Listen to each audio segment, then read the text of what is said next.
വിജയൻ, ഏറ്റവും ഒടുവിൽ നമുക്ക് ലഭിച്ചിരിക്കുന്നത് ചെന്നൈ റെയിൽവേ സ്റ്റേഷനിൽ നിന്നുള്ള CCTV ദൃശ്യം. അവിടെ നിന്ന് കുട്ടി ഗുവാഹത്തിയിലേക്ക് പോയിട്ടുണ്ട് എന്നുള്ളത് സ്ഥിരീകരിക്കാനുമാകുന്നു. അങ്ങനെയെങ്കിൽ ഈ കുട്ടി യാത്ര ചെയ്ത ട്രെയിനിന്റെ സമയമൊക്കെ അനുസരിച്ച് എപ്പോൾ അവിടേക്ക് എത്തിച്ചേരാൻ ആ സമയം എപ്പോഴായിരിക്കും? ഇനി അവിടേക്കുള്ള അന്വേഷണം വ്യാപിപ്പിക്കണമല്ലോ. ഇവിടെ നിന്നുള്ള സംഘം തിരിക്കുന്ന ഒരു കാര്യം വിജയൻ ആദ്യഘട്ടത്തിൽ പറഞ്ഞിരുന്നു. അതിനോടൊപ്പം തന്നെ അവിടെയുള്ള അന്വേഷണ സംവിധാനവുമായി ഇതിനെ ബന്ധിപ്പിക്കേണ്ടതിന്റെ ഒരു ആവശ്യമൊക്കെ ഉണ്ടല്ലോ. അതിന്റെ ഒരു പ്രോസസ് നടപടികൾ എങ്ങനെയാണ്?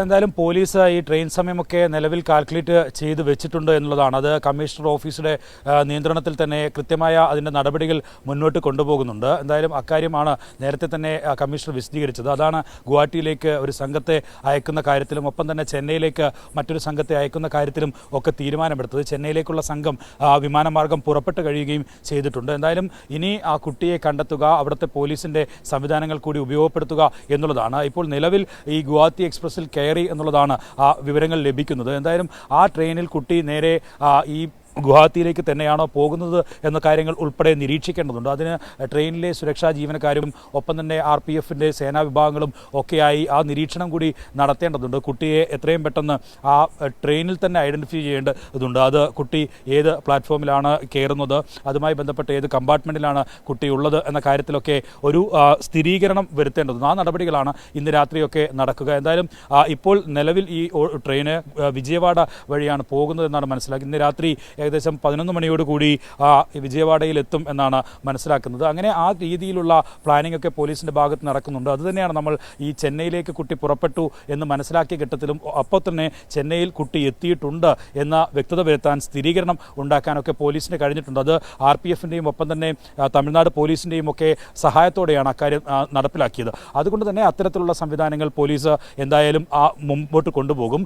അത്തരത്തിലുള്ള ക്രമീകരണങ്ങളൊക്കെ പോലീസ് വരുത്തും. കേരള പോലീസ് പലതവണ ഇത്തരത്തിലുള്ള അന്വേഷണങ്ങൾ മിസ്സിംഗ് കേസുകളിൽ മാത്രമല്ല മറ്റ് കൊലപാതക കേസുകളിൽ ഉൾപ്പെടെ മറ്റ് സംസ്ഥാനങ്ങളിലേക്ക് കടന്ന അന്യസംസ്ഥാന തൊഴിലാളികളെ ഉൾപ്പെടെ പിടിച്ചു കൊണ്ടുവരുന്ന സാഹചര്യമൊക്കെ ഉണ്ട്. അതുപോലെ വളരെ ക്രിയാത്മകമായി പ്രവർത്തിക്കുന്ന ഒരു സേനയാണ്. അതുകൊണ്ട് തന്നെ ആ രീതിയിലുള്ള പ്രവർത്തനം പോലീസ് സേനയുടെ ഭാഗത്തുനിന്ന് അടുത്ത മണിക്കൂറുകളിലും ഉണ്ടാകുമെന്ന കാര്യത്തിൽ ഒരു സംശയവുമില്ല. എന്തായാലും കുട്ടിയെ ചെന്നൈയിലെത്തി എന്ന് സ്ഥിരീകരിക്കാൻ പോലീസിന് കഴിഞ്ഞു എന്നുള്ളതാണ് ഏറ്റവും പ്രധാനമായി എടുത്തു കാണേണ്ട കാര്യം.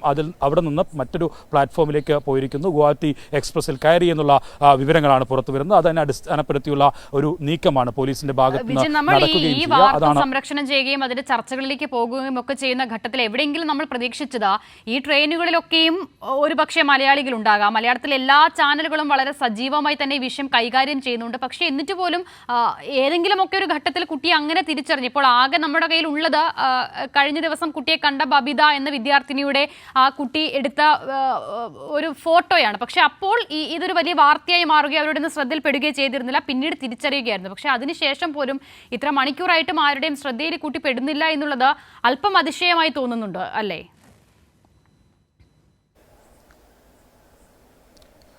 തീർച്ചയായും അസ്ദ, അതങ്ങനെ തന്നെയാണ്. പക്ഷേ അതിനുള്ളൊരു കാരണമെന്ന് പറയുന്നത് ഈ ട്രെയിന് വന്നത് തിരുവനന്തപുരത്ത് നിന്ന് ഇങ്ങോട്ട് കന്യാകുമാരിയിലേക്ക് ആണെങ്കിലും തിരിച്ചു പോയത് പക്ഷേ ഇവിടുന്നാണ്, കന്യാകുമാരിയിൽ നിന്നാണ് എന്നുള്ളതാണ് അതിനൊരു പ്രധാന കാരണമായി കാണേണ്ടത്. കാരണം മലയാളികൾ അങ്ങനെ പൂർണ്ണമായിട്ടും ഉണ്ടാകാനുള്ള ഒരു സാധ്യതയില്ല. ആരെങ്കിലും ുണ്ടെങ്കിൽ തന്നെ അവർ ചിലപ്പോൾ അത് ശ്രദ്ധിക്കാതെ പോയിട്ടുണ്ടാകാം. ദീർഘദൂര യാത്രയാണ്, അതുകൊണ്ട് അത്തരം ശ്രദ്ധയുണ്ടാകില്ല. മിക്കവാറും ആളുകൾ റിസർവേഷൻ കമ്പാർട്ട്മെൻറ്റിൽ ഒക്കെ ആയിരിക്കും യാത്ര ചെയ്തിട്ടുണ്ടാകും. അങ്ങനെയുള്ള പരിമിതികൾ ഒക്കെയുണ്ട്. അതായിരിക്കാം ചിലപ്പോൾ മലയാളികളുടെയും മറ്റ് തമിഴ്നാട്ടിൽ തന്നെ യാത്ര ചെയ്യുന്ന ആളുകളുടെയും ഒക്കെ ഫോണുകളിലേക്ക് വാട്സപ്പ് മെസ്സേജായൊക്കെ ഈ ഫോട്ടോ വന്നിട്ടുണ്ട്. പക്ഷേ അസ്ദ പറഞ്ഞതുപോലെ തന്നെ ഈ കുട്ടിയെ ഇത്തരത്തിൽ കണ്ടെത്താൻ കഴിഞ്ഞിട്ടില്ല എന്നുള്ളതാണ്. അത് അവളുടെ മാനസികാവസ്ഥ പോലെ തന്നെ തിരിച്ച് അവിടെ എത്തണം എന്ന അവളുടെ ആഗ്രഹം പോലെ തന്നെ അതിന് മറ്റ് മാർഗങ്ങളൊന്നും തടസ്സമായില്ല എന്നുള്ളതാണ്. എന്തായാലും കണ്ടെത്തേണ്ടതുണ്ട് കുട്ടിയെ എന്നുള്ളത് കൂടിയുണ്ട്. ഇത്തരത്തിൽ യാത്ര ചെയ്യുന്ന ദൃശ്യങ്ങൾ ഉൾപ്പെടെ കണ്ടെത്തുക മാത്രമേ ചെയ്തിട്ടുള്ളൂ. നേരിട്ട് കുട്ടിയിലേക്ക് എത്താൻ നമുക്കിതുവരെയും കഴിഞ്ഞിട്ടില്ല എന്നുള്ളതും ഒരു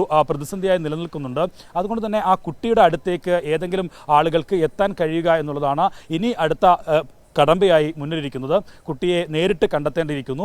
അതിനുള്ള ശ്രമമാണ് നിലവിൽ നടത്തിക്കൊണ്ടിരിക്കുന്നത്. അതിന് ചിലപ്പോൾ ഇനിയുള്ള ഈ ഗുവാഹത്തി എക്സ്പ്രസിൽ തന്നെ യാത്ര ചെയ്യുന്ന ആളുകൾ, ചെന്നൈയിൽ നിന്നുള്ള മലയാളികൾ ഉൾപ്പെടെയുള്ളവരുടെ സഹായം ഒരുപക്ഷെ ലഭ്യമാകാനുള്ള സാധ്യതയുണ്ട്. മറ്റൊന്ന്, ഈ കുട്ടിക്ക് ഈ മറ്റ് ഭാഷകൾ അറിയില്ല എന്നുള്ളതാണ്. ആസാം ഭാഷ മാത്രം ആണ് അറിയുക എന്നാണ് മാതാപിതാക്കൾ പറഞ്ഞതെങ്കിലും പക്ഷേ ഹിന്ദി ഉൾപ്പെടെ അറിയാം എന്നുള്ളതായിരിക്കണം നമുക്ക് മനസ്സിലാക്കാൻ കഴിയുന്നത്. കാരണം ആരോടോ സംസാരിച്ചതിന് ശേഷമോ അല്ലെങ്കിൽ ഈ ട്രെയിനിൻ്റെ ബോർഡിൽ ഇങ്ങനെ ഗുവാഹത്തിയിലേക്ക് പോകുന്നതാണ്, ചെന്നൈയിലേക്ക് ചെന്നൈയിലേക്ക് പോകുന്നതാണ് എന്നൊക്കെ മനസ്സിലാക്കിയതിന് ശേഷമായിരിക്കണം അങ്ങനെ ഒരു യാത്ര തന്നെ പ്ലാൻ ചെയ്തിട്ടുണ്ടാകുക. ഓരോ സ്ഥലത്തു നിന്നും മാറി മാറിയുള്ള ട്രെയിനുകളിൽ യാത്ര ചെയ്തുകൊണ്ടിരിക്കുകയാണ്. ഇവിടെ എത്തുന്നു, ഇവിടുന്ന് തിരിച്ച് ഈ ട്രെയിന് ചെന്നൈയിലേക്ക് പോകുമെന്ന കാര്യത്തിൽ കുട്ടിക്ക് എവിടെന്നെങ്കിലും ആരുടെയെങ്കിലും ഭാഗത്തു നിന്നുള്ള ഒരു അഭിപ്രായം കേട്ടിട്ടുണ്ടാകണം. അവർ അങ്ങനെ എന്തെങ്കിലും പറയുന്നത് ഒരുപക്ഷെ കേട്ടിട്ടുണ്ടാകണം. അങ്ങനെ എന്തെങ്കിലും തരത്തിലുള്ള കാര്യങ്ങൾ മനസ്സിലാക്കിയാൽ മാത്രമേ കുട്ടിക്ക് ആ ട്രെയിനിൽ ചെന്നൈയിലേക്ക് പോകാനും തുടർന്ന് ഇതുവരെ ആദ്യമായിട്ടാണ് ആസാമിൽ നിന്ന് തിരുവനന്തപുരത്തേക്കുള്ള യാത്ര ആദ്യത്തെ ട്രെയിൻ യാത്രയായിരുന്നു എന്നാണ് മാതാപിതാക്കൾ പറയുന്നത്. അങ്ങനെ ഒരു കുട്ടി ഇത്ര കൃത്യമായി ഈ യാത്ര അവരുടെ യാത്രാ മാർഗം കൃത്യമായി തിരഞ്ഞെടുക്കുന്നു. അതെങ്ങനെ പോകണമെന്ന കാര്യത്തിൽ കൃത്യമായൊരു നിഷ്കർഷ കുട്ടിക്ക് ഉണ്ട് എന്നുള്ള കാര്യവും മനസ്സിലാക്കണം. അങ്ങനെ ഈ മറ്റൊരു കാര്യം ഭക്ഷണവും വെള്ളവും ഉൾപ്പെടെയുള്ള സാധനങ്ങളാണ്. അത് വിശപ്പകറ്റാനും ദാഹമകറ്റാനും ഒക്കെ മറ്റു സംവിധാനങ്ങളെ ആശ്രയിച്ചിട്ടുണ്ടാവണം. കാരണം അല്ലാത്തൊരു കുട്ടിക്ക് ഇങ്ങനെ പെട്ടെന്ന് നടന്നു പോകാനോ ക്ഷീണിച്ച് അല്ലെങ്കിൽ ഏതെങ്കിലും ഭാഗത്ത് ഉറങ്ങിപ്പോകാനോ ഒക്കെ സാധ്യതയുണ്ട്. അങ്ങനെ നടന്നു പോകാൻ കഴിയുന്ന ഒരു സാഹചര്യം ഉണ്ടായത് ഭക്ഷണവും വെള്ളവും ഒക്കെ അവർക്ക് ലഭ്യമായിട്ടുണ്ട്. ഒപ്പം തന്നെ നമ്മൾ ഈ നാഗർകോവിൽ റെയിൽവേ സ്റ്റേഷനിൽ കണ്ടതാണ്, അവൾ കുപ്പി സംഘടിപ്പിച്ചിട്ടുണ്ട്. ആ കുപ്പിയിൽ വെള്ളമെടുക്കാനാണ് പുറത്തേക്ക് ഇറങ്ങിയത്. അതുകൊണ്ട് അങ്ങനെയുള്ള കൃത്യമായ പ്ലാനിംഗ് ഒക്കെ ഈ 13 കാര്യമാണെങ്കിലും അവരുടെ കയ്യിൽ ഉണ്ട് എന്നുള്ളതാണ് മനസ്സിലാക്കാൻ കഴിയുന്നത്. അതുകൊണ്ട് തന്നെയാണ് ഗുവാഹത്തി എക്സ്പ്രസിൽ തന്നെ ഇപ്പോൾ കയറിയിട്ടുണ്ട് എന്ന വിവരം പുറത്തു വരികയും ചെയ്യുന്നത്. അതിൻ്റെ അടിസ്ഥാനത്തിലുള്ള അന്വേഷണമാണ് പോലീസ് നടത്തുന്നത്. അതിന് മറ്റേതെങ്കിലും തരത്തിലുള്ള സഹായം ലഭിച്ചിട്ടുണ്ടോ എന്ന കാര്യമൊക്കെ പോലീസിൻ്റെ അന്വേഷണത്തിൽ ഇനി വരേണ്ടതാണ്. ഇതുവരെ അങ്ങനെ ഒരു സഹായം നേരിട്ട് ലഭിച്ചതായിട്ടുള്ള വിവരം ഇല്ല. CCTV ദൃശ്യങ്ങളിലൊന്നും കുട്ടിയുടെ കൂടെ മറ്റൊരാളുടെ സാന്നിധ്യം കണ്ടെത്താൻ കഴിഞ്ഞിട്ടില്ല. അതുകൊണ്ട് തന്നെ ഒറ്റയ്ക്കാണ് യാത്ര നടക്കുന്നത്. പക്ഷേ അതിനുള്ള മാർഗരേഖ തയ്യാറാക്കി മറ്റാരെങ്കിലും നൽകിയിട്ടുണ്ടോ എന്ന കാര്യത്തിൽ ഉൾപ്പെടെ പോലീസ് അന്വേഷണം, പോലീസ് നേരിട്ട് കുട്ടിയെ കണ്ടെത്തുമ്പോൾ മാത്രമേ അത് വ്യക്തത വരികയുള്ളൂ. നിലവിൽ എന്തായാലും കുട്ടി ചെന്നൈയിലെത്തിയിരിക്കുന്നു. അവിടുന്ന് അവളുടെ നാട്ടിലേക്ക് പുറപ്പെടുന്ന ട്രെയിനിലേക്ക് കയറി എന്നുള്ള വിവരങ്ങൾ വരികയും ചെയ്യുന്നു. അസിത. ശരി.